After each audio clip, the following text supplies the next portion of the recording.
waktu singkat sebelum subuh itu disebut sahar namanya. Sahar, jamaknya ashar. Amalan sunnah di waktu ashar itu istighfar. Tahu dari mana? Quran surah 51 ayat 18. Adz-Dzariyat ayat 18. Wabil ashari hum yastaghfirun. Orang yang rajin istighfar menjelang subuh diberikan 4 keutamaan. Catat ini ya. 4 keutamaan. Dan 4 ini nanti ada di surah Ali Imran. Di ayat ke-17. Begitu masuk 16-17 ada temukan ayat ini. Sudah? 1, ditambahkan kesabaran. Sudah? Tambahkan kesabaran. Jadi orang yang sering istighfar, khususnya di waktu subuh, itu cenderung hatinya lebih lapang. Mudah mengatasi berbagai persoalan karena kesabarannya ditambah oleh Allah. As-sabirina. 2, merubah ia menjadi pribadi yang lebih jujur. As-sadiqina. Jelas? 3, menambah kekhusyuan dalam semua proses ibadah. Wal qanitina. Kalau salat makin khusyuk, orang istighfar itu makin khusyuk salatnya. Makanya kan ada ulama juga membimbing sebelum salat istighfar gitu kan? Ada ya? Ba'da salat istighfar. Orang yang membiasakan istighfar sudah terlatih. Itu begitu dipakai ibadah, istighfar itu membantu ia lebih khusyuk dalam ibadah. Yang keempat, wal munfiqina, bertambah harta. Hartanya makin nambah. Bisnis lancar. Pekerjaan lancar. Rezeki melimpah, tapi berkah. Nabi Nuh saat meminta umatnya kembali kepada Allah itu ngajarin istighfar. Coba buka surat Nuh ayat 10, ayat 10. Faqultu astaghfiru rabbakum innahu kana ghaffara. Maka aku katakan pada umatku, perbanyak istighfar. Balik, taubat, istighfar. Rabbu pasti punya sifat mengampuni, ghafar. Jadi ada ghafir, ada ghafar, ada ghafur. Kalau dosanya masih kecil-kecil, tapi ingat, walaupun kecil tetap dosa. Ingat ya. Pengampunnya disebut ghafir. Kalau sudah mau naik levelnya, naik nih, makin besar, ghafar. Makin besar lagi, ghafur. Jelas? Nah, begitu Nabi Nuh mengatakan, faqultu astaghfiru rabbakum innahu kana ghaffara, artinya dosa umatnya itu bukan dosa biasa. Levelnya naik. Tapi apa yang terjadi? Yursilis samaa'a 'alaikum midrara wa yumdidkum bi amwali wa banin. Semakin rajin istighfar, yang sulit dibuka oleh Allah. Air hujan turun mudah. Orang rajin istighfar itu Masya Allah, dibuka ya Allah. Sudah lama gersang ya Allah, minta hujan. Turun. Makanya istisqa itu kan dibuka dengan taubat. Ya kan? Nah sekarang orang udah rajin taubat. Itu aja. Wa yumdidkum bi amwal. Dilimpahkan harta. Wa banin, keberkahan dalam anak-anak keturunan. Istighfar. Nah kalau sudah dapat itu rumusnya wal munfiqin. Rajin infak. Jadi orientasi istighfarnya bukan cuma ngumpulin, setelah ngumpulin update status. Bertambah harta karena istighfar. Klik. Bukan itu. Nah, orang yang rajin istighfar di waktu subuh punya 4 keutamaan tadi. As-sabirina was-sadiqina wal-qanitina wal-munfiqina wal-mustaghfirina bil ashar. Lalulah dia menyaksikan keagungan Allah. Syahidallahu. Ya. Syahidallah. Dia menyaksikan keagungan Allah. Annahu la ilaha illa. Yang tahu keagungan Allah itu Allah sendiri, para malaikat, dan orang-orang yang punya ilmu dari kalangan beriman. Setelah paham itu, ngerti, maka ma'rifatullah, lahirlah pengetahuan yang dalam tentang Allah. Jadi semua dikerjakan karena Allah. Kalau sudah semua karena Allah, berubah sifatnya menjadi ihsan. Ihsan. Namanya muhsin. Maka itu istighfar itu mengantarkan kita menjadi muhsin. Kan itu amalannya bertahap. Dari ayat 15. Quran surah 51 dari 15-nya. Sampai ke 18. Innal muttaqina fi jannatin wa 'uyun akhidhina ma atahum rabbuhum innahum kanu qabla dhalika muhsinin. Ada sebagian orang takwa yang akan mendapatkan tempat tinggal di taman surga, tempat terindah di surganya. Mereka pasti akan mendapatkan janji dari Rabbnya karena mereka di dunianya menjadi orang ihsan. Apa amalannya? Kanu qalila minal laili ma yahja'un. Mereka itu kalau malam sedikit tidurnya. Sedikit tidurnya. Kalau Allah sudah berfirman, jangan tambah-tambah. Allah bilang sedikit tidur. Antum tambah sedikit-sedikit tidur. Mereka itu sedikit tidurnya. Wabil ashari hum yastaghfirun. Dan menjelang subuh, rajin istighfar. Rajin istighfar. Nah, itu istighfar itu membentuk karakter ihsan. Kalau sudah ihsan, apa kata Nabi? Di hadis Muslim, nomor hadis yang ke-8. Ya, Imam An-Nawawi menyantumkan itu nomor hadis kedua di Al-Arba'in dari 42 hadis. An ta'budallaha ka'annaka tarahu fa in lam takun tarahu fa innahu yara.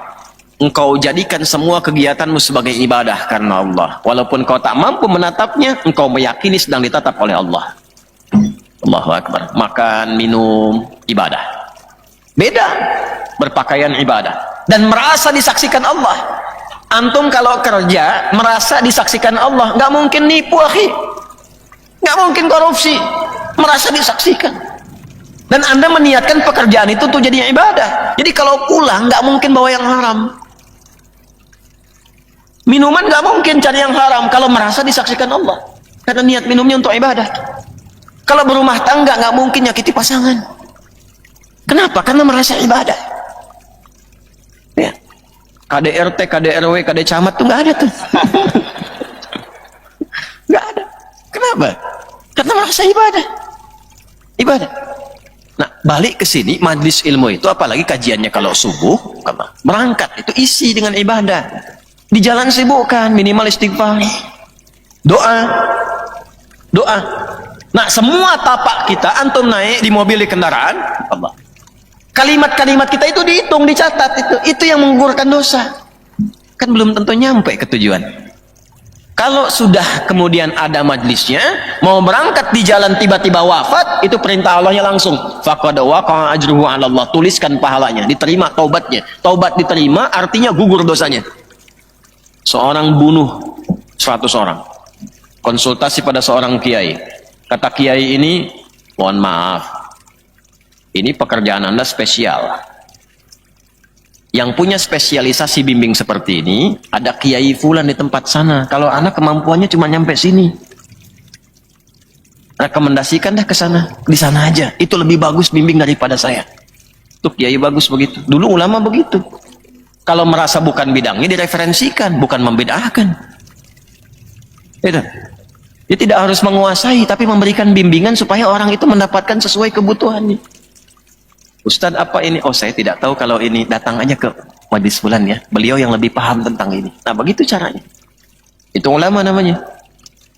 Begitu berangkat, dia tempuh jalan, dia pakai itu riwayat itu. Sambil nyesal. Menyesal. Tiba kemudian meninggal di tengah jalan. Apa perintah Allah pada malaikat? Yang paling viral kan ukur jaraknya kan? Ternyata lebih sejengkal aja. Lebih dekat ke tempat tujuan. Kalau begini, tengah-tengahnya ini, lebih sejengkal, lebih dekat ke tempat tujuan. Tapi poinnya bukan sejengkal itu. Setiap tapaknya dihitung untuk menggugurkan dosanya. Dihitung. Begitu menyesal, gugur, selesai. Habis itu dosa. Ternyata ketika habis punya amalan cuma sejengkal. Dan belum nyampe ke tempat tujuan itu, cuma sejengkal. Itu yang memasukkan dia ke surga. Masukkan ia ke surga dengan amalan sejengkal itu. Allahu Akbar. Sekarang ruangnya banyak. Saya baca berita ada seorang chef meninggal. Tergerak hati ini untuk mendoakan. Baik, kenapa nih orang baik? Rupanya saya baru dapat videonya kemarin, lihat. Cuma lihat, nggak dilihatkan orang. Cuma lagi buka gitu, lihat. Saya pengen lihat. Kadang-kadang saya suka lihat juga YouTube apa gitu, lihat sekilas. Tiba-tiba ada beliau itu. Oh, ini rupa yang menjadikan dia itu dapat rahmat Allah. Teman-temannya sudah ngasih kepada dia berbagai macam informasi. Udah kamu susah mau jadi baik tuh, kamu dosanya udah banyak. Oh, kalau kamu datang mau umroh, dia pengen umroh, pengen berubah. Oh, kamu nanti akan begini, begitu susah kamu di sana. Celaka kamu begini, begitu. Tapi dia sudah bosan dengan kehidupannya, pengen berubah. Perhatikan cara Allah mengantarkannya pada husnul khatim. Nangis ya. Berangkat kemudian ke tanah suci, depan Ka'bah dia tumpahkan semua rasa kegelisahannya, tenang ia melihat kehidupan. Ternyata nggak seperti yang digambarkan orang. Perhatikan setan bagaimana dengan caranya dia menghambat. berubah jadi lebih baik, penampilan makin baik, makin dekat dengan Allah. Ternyata itu proses yang disiapkan oleh Allah yang mengantarkan dia pada keadaan husnul khatimah. Dalam keadaan baik itulah dia berpulang kepada Allah. Orang tuh nggak baca cerita ini, yang taunya cuman seorang chef meninggal, selesai. Nggak mudah. Nggak mudah. Nah, kalau ada orang datang ke majlis ilmu yang memohonkan ampunan itu bukan cuma malaikat. Allah perintahkan, man fis samawati wa man fil ardi hatta al-hitan allati fil bihar. Sampai-sampai hewan laut itu mintakan ampunan. Diperintahkan oleh Allah, "Hei, kamu tasbihnya robah sekarang, mintakan ampun untuk si fulan yang datang ke majlis ilmu si fulan." Hewan laut gak percaya, nyelam sana ke laut. Tidak diungkap. Kan semua bertasbih.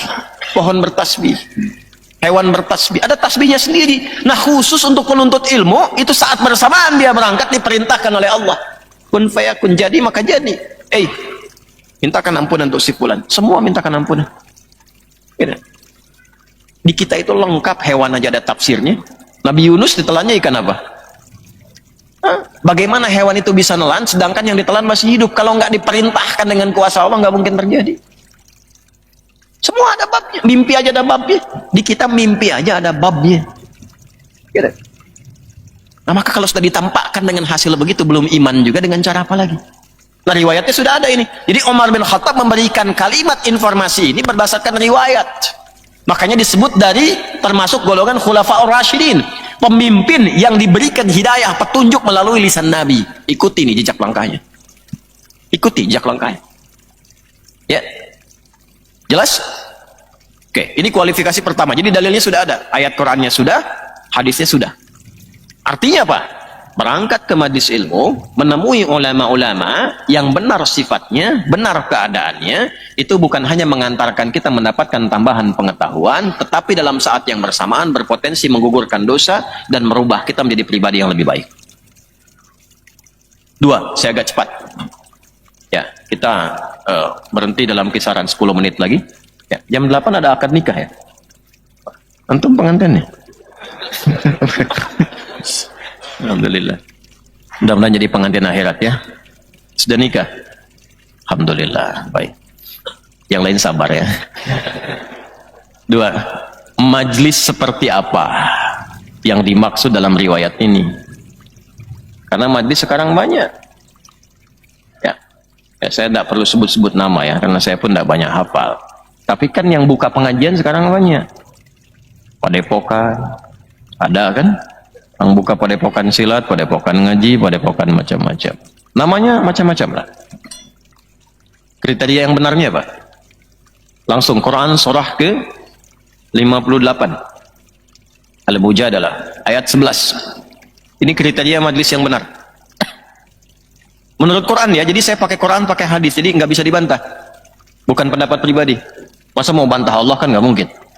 Ya, bantah Rasulullah langsung murtad nanti, kufur. Sudah?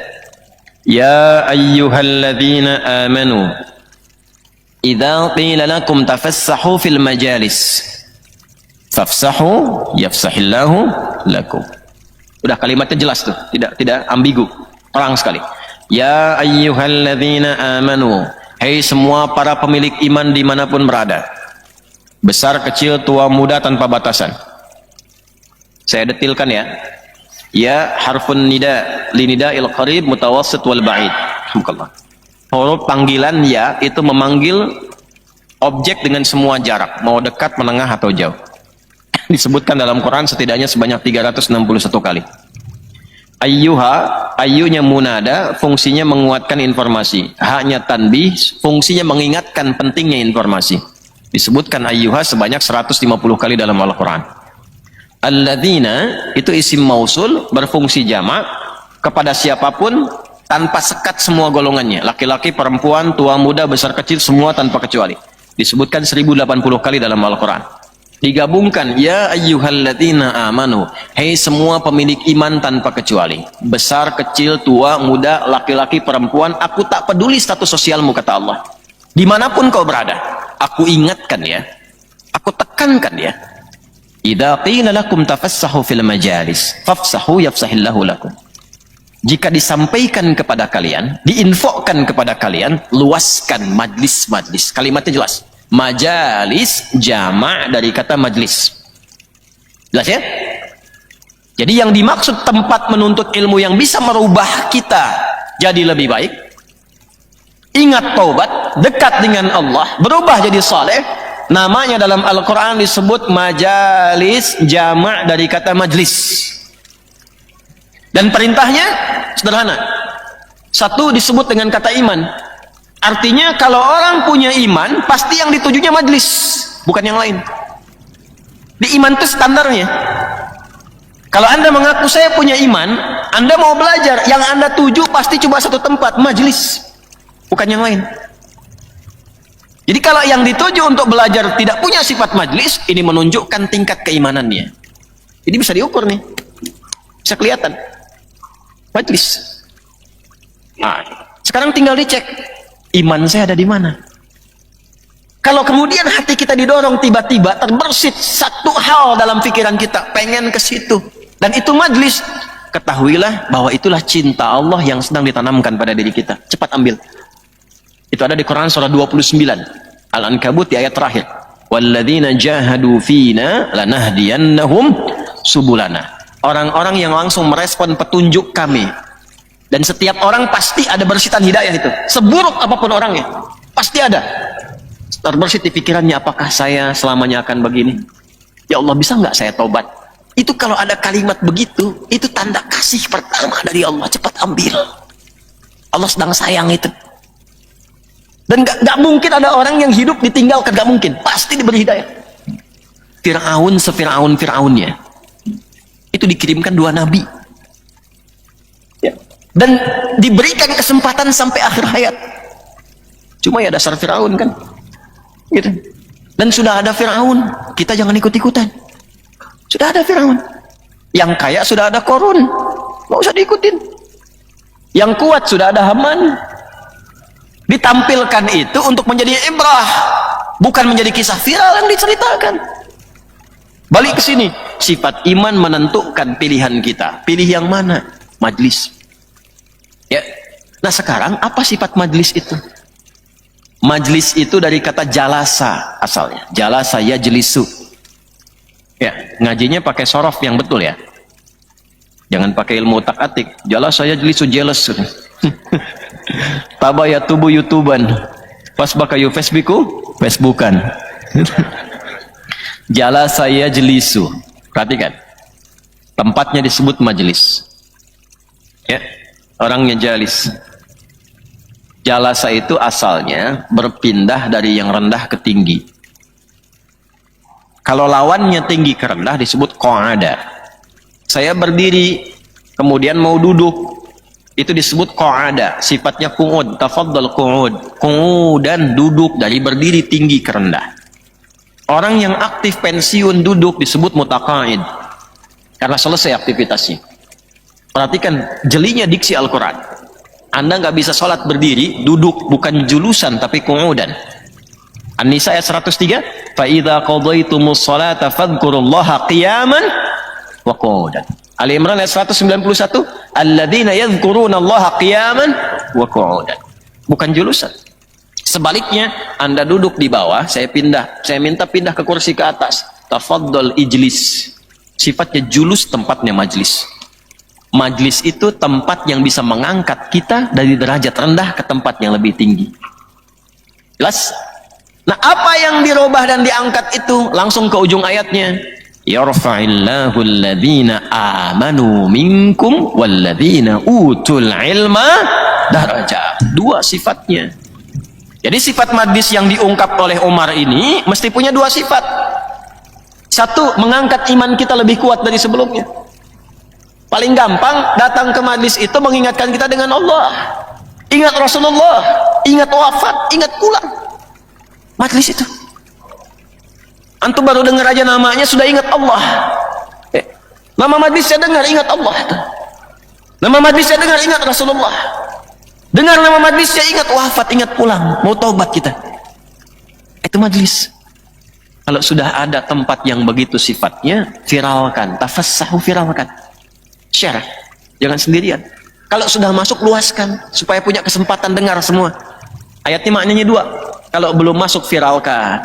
Ada kajian nih, ya, di majlis fulan begini, viralkan, bikin status. Ya. Kalau sudah masuk, desak-desakan dan sebagainya, luaskan supaya nyaman belajarnya. Yang belum duduk ada kosong, geser dikit. Dan gak usah merobos. Nanti kita masuk ke situ, cara masuknya pun diatur. Anda dari belakang jangan terobos. Kalau memang kosong, maju ke depan, masuk, ucapkan salam, duduk di tempat yang bisa dia duduk. Gitu. Itulah tafassah. Satu, merubah tingkat keimanan. Makanya kalau ngaji dengan saya, tidak merubah Anda lebih dekat dengan Allah. Tidak memberikan pengaruh pada tingkat keimanan Anda. Cepat tinggalkan saya. Cari ustaz lain. Cari ustaz lain. Ya? Itu iman satu. Yang kedua, walladzina utul ilma darajat, menambah wawasan. Ilmu nambah. Dan kalau ngajinya pakai iman, yang kasih ilmunya Allah. Kalimatnya beda. Utul ilma, diberi ilmu oleh Allah. Diberi, bukan dapat. Jadi sifatnya dirubah. Bukan karena ikhtiar kita yang pintar dapat ilmu, tapi keimanan kita menjadikan Allah yang kasih ilmu. Beda hasilnya, kawan. Antum kalau ikhtiarnya karena pribadi antum, bukan karena pemberian Allah, resikonya kehilangan adab dengan ilmu itu. Bisa jadi dapat ilmu hanya digunakan sebagai amunisi untuk menyerang orang lain. Bisa jadi ilmu itu hanya untuk meningkatkan status, menganggap diri lebih baik dibandingkan orang lain. Lebih wajib, lebih sunnah, lebih berkualitas, lebih bagus dibandingkan orang, lebih baik kajiannya, lebih berdalil, lebih tinggi derajatnya, sehingga sungkan gabung dengan orang lain, sulit sapaan dengan orang. Assalamualaikum akhi, beda manhaj. Itu hati-hati. Hati-hati. Tapi kita pun tidak boleh berpikir demikian. Awas nih, begitu disebut langsung kepikiran ini itu. Tidak, nggak boleh begitu. Kita hanya mengungkapkan sesuatu berdasarkan nalar yang dibangun oleh petunjuk Al-Quran. Bahasa Qurannya beda. Utul ilma, dikasih ilmu sama Allah. Karena yang ngasih Allah dan Allah sempurna sifat kebaikannya, maka ilmu itu merubah dia menjadi pribadi yang lebih baik dengan ilmunya. Dengan ilmunya lebih bijak. Tahu, imannya meningkat, semangat subuhnya. Begitu imamnya kunut, Allahumma hdina fiman hadait. Karena dapat ilmu dengan imannya, oh paham nih. Dia kunut dalilnya ini. Dia belum tahu dalilnya, dia nggak protes. Allahumma hdina fiman hadait. Bidah. Dia tunggu dulu, begitu selesai. Mohon izin Pak Ustaz, Anda belum belajar, mungkin kurang ilmunya. Kemarin kajian belum dapat dalil tentang kunut. Kira-kira kalau tadi kunut itu bacaannya apa? Ditemukan di mana saya bisa baca itu? Begitu.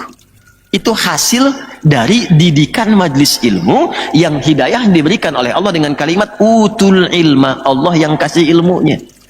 Min ladunna ilma, kami yang kasih ilmunya, bukan dia dengan ikhtiarnya. Jadi ikhtiar itu wasilah aja. Kalau sudah pakai iman, Allah kasih. Semakin tinggi takwa, bukan ngasih lagi, diajarin sama Allah. Begini caranya. Langsung diajarkan tuh. Dengan caranya tentu beda-beda. Nabi, ulama, lain-lain. Ditemukan di mana? Ada di Quran. Surah kedua Al-Baqarah di akhir ayat 282. Wattaqullah wa yu'allimukumullah. Tingkatkan takwamu kepada Allah. Semakin tinggi takwamu, semakin diberikan oleh Allah bagaimana merumuskan pelajaran-pelajaran. Tinggi. Caranya beda, adabnya lain. Jadi melahirkan adab dari situ. Nggak ada tiba-tiba langsung datang bidah tuh, ente sembarangan ngimamin orang, tanggung jawab hari kiamat. Tanggung jawab. Ya udah, saya yang tanggung, Bapak yang jawab nih kan. Ya, saya akan tanggung jawab Pak, tidak akan memberikan jawaban yang tanggung kepada Bapak. Baca kitabnya. Enggak, lain caranya. Setelah paham itu, muncullah sifat bijak di sini. Oh, yang usul nggak boleh beda. Yang pokok, apa yang pokok? Sholatnya. Subuh 2 rakaat, tetap 2 rakaat. Yang furu, cari dalilnya. Apa yang furu? Cabang dari yang pokok tadi. Apa cabangnya? Selain dari yang pokok-pokok, Al-Fatihah itu pokok, ya kan? Rukuk sujud itu pokok. Tapi bacaan-bacaan itu, adakah Nabi pernah mencontohkan Dan apa sebabnya contoh itu bisa beragam? Digali, oh ternyata Nabi kunut begini, yang tidak kunut begini, dalilnya ini, dalilnya ini. Kalau ada yang kunut begini cara menyikapinya, kalau tidak kunut begini cara menyikapinya. Begitu paham dengan itu semua, utul ilma. Imamnya kunut, Allahumma hdina fiman hadait. Belakang jawab amin. Ya, imamnya tidak kunut, sudah belakang nggak usah sujud sawi. Sederhana kan, simpel kan? Udah, karena apa? Dia paham hadisnya. Idza maridal 'abdu aw safar kutiba lahu mithla ma kana 'alaihi muqiman sahiha. Kalau ada seorang sakit, udurnya safar atau punya kebiasaan tertentu yang baik, lalu kemudian ada kondisi dia tidak mampu mengerjakannya, maka pahalanya tetap dituliskan sempurna. Orang yang biasa kunut, makmumnya tidak kunut, maka karena tidak kunut, imam pun karena dia biasa kunut, tetap dituliskan pahala dari kunutnya. Jadi nggak usah takut kehilangan itu. Itulah ilmu. Kalau sudah ada ilmu, hati tenang. Makanya setidaknya kalau belum jadi alim, kun muta'allima atau mustami'ah, minimal nyimak. Nah, itu majlis. Nah, jadi jangan sampai datang ke majlis hilang. Yang paling bahaya itu datang ke tempat belajar, katanya pulang-pulang semua agama sama, imannya malah hilang. Itu penting karena Nabi mengatakan wa yusbihu mu'mina wa yumsi kafira. Ada yang paginya beriman, sorenya kufur. Dan celakanya salah datang tempat, salah pilih tempat. Salah pilih tempat. Jelas ya? Yang paling indah itu dengan berdasarkan profesi Anda, jadikan tempat Anda beraktivitas sebagai majlis. Di kantor, jangan curang, jujur. Jaga waktu sholat, terhubung dengan Allah, disiplin. Orang tanya, Anda ini begitu hebat, apa tipsnya? Bukan hebat, saya hanya mencoba mengamalkan apa yang Allah perintahkan, apa yang Islam ajarkan. Kenalkan dengan Islam, kenalkan dengan Allah. Itulah menjadi majlis tempat itu. Senang orang. Anda tugas bikin cerita atau yang bikin film, cari film-film, cerita-cerita yang mendekatkan diri pada Allah. Cari inspirasi di Quran, kan kisahnya banyak, di hadis banyak. Kenapa nggak diwujudkan dalam bentuk tayangan? Tentang neraka, dia tuh tiba-tiba ada yang gemulai tobat kan, gitu. Kenapa tobat? Ingat neraka, bagus. Ya, yang lain cuma lihat viralnya aja, tidak lihat substansinya. Kalau dia bisa bertobat, kenapa saya tidak? Itu. Hah? Dia disebut tidak normal, saya disebut normal. Kenapa yang tidak normal bisa tobat, yang normal tidak tobat? Itu poinnya. Sekarang ini banyak manusia konten, tapi tidak fokus pada kontennya, substansinya itu nggak diambil. Terakhir penutup, majlisnya sudah, riwayatnya sudah, tinggal orangnya. Kalau orang itu sudah otomatis, kalau orangnya sudah alim, pasti majlisnya pun akan ikut sifat kealimannya. Alim jamaknya ulama. Kalau ulama itu banyak, jamak itu banyak, tunggalnya alim. Siapakah alim itu? Siapakah ulama itu? Saya langsung saja sifatnya. Alim itu kalau secara bahasa artinya yang punya ilmu, pakar di bidang tertentu. Alim fit tafsir, pakar tafsir. Alim fil hadis, pakar hadis. Sudah? Ini syarat pertama. Jadi kalau mau ngaji, ada majlis, lihat punya kapasitas nggak pengajarnya. Kajian tafsir, ahli tafsir bukan. Hafal Quran nggak? Ahli hadis, pakar nggak di bidang hadis? Ibu bikin kajian, Bu, ngundang ustadz. Jangan semua dipukul rata bisa mengajarkan. Ibu materinya apa? Oh, babnya sirah, carilah ustadz yang pakar di bidang sejarah. Babnya fikih, cari ustadz yang ngerti fikih. Jangan ustadz sejarah dibintang ngajar fikih. Gak nyambung. Gak nyambung. Nah, maka itu Imam An-Nawawi mengatakan, wala yata'allamu illa mimman kamulat ahliyatuhu. Itu di kitab At-Tibyan fi Adab Hamalatil Quran. Kata Imam An-Nawawi, wala yata'allamu, dan tidaklah seorang itu belajar illa mimman kamulat ahliyatuhu, kecuali satu syaratnya dari 4 kualifikasi. Satu, dari guru yang punya kepakaran di bidangnya. Pakar. Jadi menjelaskan itu sudah jelas. Bukan datang dekat masjid buka Google. Gitu. Jelas ya? Nah, itu satu. Makanya penting punya database tuh. Dulu saya awal-awal ngajar tuh di Al-Ihsan, di Assalam, dulu ba'da maghrib saya ngajar di sini. Saya mengusulkan itu, coba masjid-masjid kita duduk tuh, DKM-DKM-nya, bikin database siapa guru-guru kita yang biasa mengajar. Database-nya apa? Ini pakarnya di bidang apa? Bidang apa? Nanti gantian. Jangan satu tempat ngajarnya itu juga, semua materinya itu yang sama. Ya, nanti Anda tinggal milih. Oh, sekarang kajian A di Al-Azhar, di As-Salam apa dekat sini. Di Al-Ihsan apa di sana, masjid lain apa. Tinggal pilih yang sedang Anda butuh apa, yang ngajar itu. Psikologi Ustadz Fulan, psikologi Islami ilmu nafas. Kitabul Buyu bab tentang bisnis. Kitabul Usra Ailah bab tentang rumah tangga, ya. Fikih keluarkan, turunkan satu. Ini baru kualifikasi dasar, tapi dia belum menjadi alim minal ulama kalau belum punya sifat yang kedua ini. Apa sifat yang kedua? Nah, Quran surah 35 Fatir. Di ayat yang ke-28. Wa minan nasi wad dawabi wal an'ami mukhtalifun alwanuhu kadzalika. Innama yakhshallaha min ibadihil ulama. Dan di antara manusia, setiap yang bergerak, bahkan hewan ternak pun ada ragamnya, ada kualifikasinya. Kalau Anda ingin menemukan ulama dari kalangan manusia itu, ini kualifikasinya kata Allah. Pakai innama adatul hasri, dibatasin. Jadi nggak semua orang berilmu itu punya sifat ini. Karena ini terbatas untuk ulama saja. Apa sifat itu? Innama yakhshallaha. Saya akhiri bagian terakhirnya, memiliki sifat khasyah. Khasyah itu di atas khauf. Ya, wa minan nasi wad dawabi wal an'ami mukhtalifun alwanuhu kadzalik. Innama yakhshallaha. Lihat harakat akhirnya, yakhshallaha bukan hu. Yakhshallaha min ibadihil ulama. Sungguh yang punya sifat khasyah. Suka diartikan takut. Takut itu ada dua, ada khauf dan khasyah. Khauf pasangannya roja. Ya, roja dan khauf. Kalau khauf itu ketakutan standar. Standar, semua orang punya sifat khauf. Ya. Takut kalau kajian terlampau panjang, khauf. Ya. Takut kalau anak ini kok telat pulangnya. Ibu takut kok akhir bulan suami belum ada penampakan uang belanja. Khauf. Itu ada di Al-Baqarah ayat 155 sifatnya. Wala nabluwannakum bisyai'im minal khauf. Ada, khawatir itu ada. Khawatir. Tapi kalau Anda sedang belajar dengan saya begini, tiba-tiba kemudian ada suara di luar. Bukan biasa tuh. Ngintip-ngintip di jendela, harimau. Padahal hari Ahad sekarang, yang ada harimau. Kira-kira responnya bagaimana? Nah, nggak usah harimau lah. Nang begini gempa, goyang, tinggi. Masih bertahan di majlis atau bubar? Bubar tuh. Ya wajar kan keluar misalnya, wajar. Nah itu khasyah namanya, ketakutan yang dalam atas sesuatu karena merasakan ada dampak yang menghunjam pada jiwa. Jadi yang tersentuh bukan pikirannya, jiwanya langsung takut.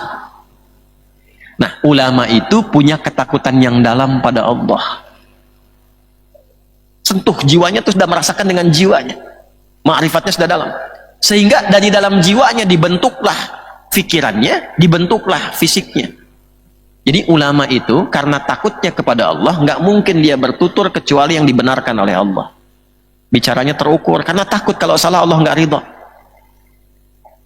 Bersikapnya tuh tertuturnya bagus, takut Allah nggak suka. Di atas ilmu itu ada khasyah, itu di atas ilmu. Yang pintar banyak Bapak Ibu sekalian, yang hafal Quran dengan nomornya, posisinya, hafal hadis dengan nomornya, banyak yang begitu. Tapi yang khasyah itu terbatas. Ulama sembarangan bicara itu bukan ulama menurut Quran. Ya. Ulama yang mengaku ulama tapi perilakunya seperti bukan ulama. Duniawinya terasa tinggi, kasar, kata-katanya kotor, tidak terkontrol, sedikit-sedikit mencela dan itu bukan ulama menurut Quran. Karena dia punya standar.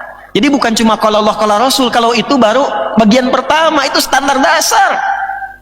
Saya gaul banyak dengan orientalis. Banyak sejak di Tripoli. Ada juga tokoh-tokoh agama lain. Yang pastor ada, pendeta ada, macam-macam bergaul. Dan di antara mereka, orientalis khususnya, itu yang hafal Quran banyak, yang bisa kalau Allah kalau Rasul itu banyak. Tapi tidak beriman. Jadi banyak yang bisa mengatakan dalilnya ini, kalau cuma adu dalil itu gampang. Gampang, yang belum beriman pun bisa menghafal. Yang sulit itu membangun karakteristik khasyah dalam diri. Bisa nggak nyampaikan dalil itu atas dasar ketakwaan kepada Allah? Ukurannya apa? Nanti ada ukuran ibadah. Khasyah itu dilahirkan dari ibadah, konsistensi ibadahnya kelihatan. 2, akhlak. Bicara tuh dia jaga supaya nggak menyinggung gitu. Tutur. Ya, jadi ada khasyah yang melahirkan kelembutan itu lewat Quran. Orang tuh kalau sudah cek ulama manapun semua pendapatnya akan sama.